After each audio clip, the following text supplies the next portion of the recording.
So I didn't even know I had that until somebody commented on one of my videos about this car and said that I, could have it. It's a Toyota VIP RS3000 alarm system, and it comes on a lot of these old cars. The person who told me about this and gave me some other information about the alarm system, their YouTube name was Corolla, like Corolla, but the A replaced with an I-N. They changed their name, so I don't know, exactly what their name is now, but if you're watching this, thanks.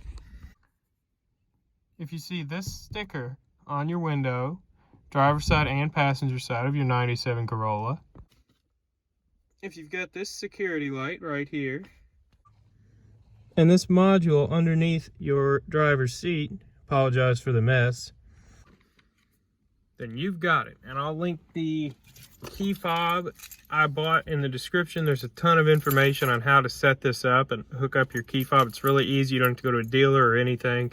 You can just do it at home in about 15 minutes. So I'll go through that process kind of, quickly, just go over it. The first and most important thing is if your car is a 1990 through 1997, you need to get the black key fob. The gray one will not work.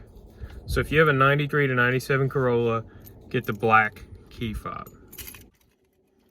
The next thing is there's a lot of videos on how to set up the RS3000, and it's pretty much the same across the board, whether you're watching, a Land Cruiser, a Tacoma, Camry, Corolla, whatever, it's the same. So the Corolla, it's a little harder to show because of where that box is located, but I'll do my best. You want to start by turning your key to the on position. Get a paper clip handy and push in on that green button. After you hold the button in for 3 seconds, this will light up red. You can then push onto your key fob on the top button, and you'll hear this sound. At that point, you'll know that your alarm system is set up and ready to go. Now, I will admit, it took me I tried pushing the button and pushing this button and doing all that a bunch of times, and it took me like probably 5 or 6 tries to actually get it to work. Maybe I was just doing something wrong, I don't know.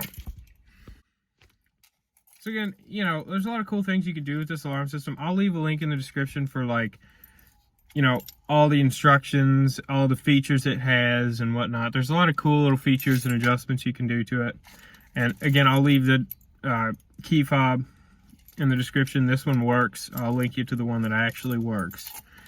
And hopefully you'll get your alarm system going. So again, sorry for the mess in the car. I just got back from Gatlinburg like last week, 2 weeks ago. I haven't really driven this car since then. I've just been driving the truck, so I haven't cleaned it out.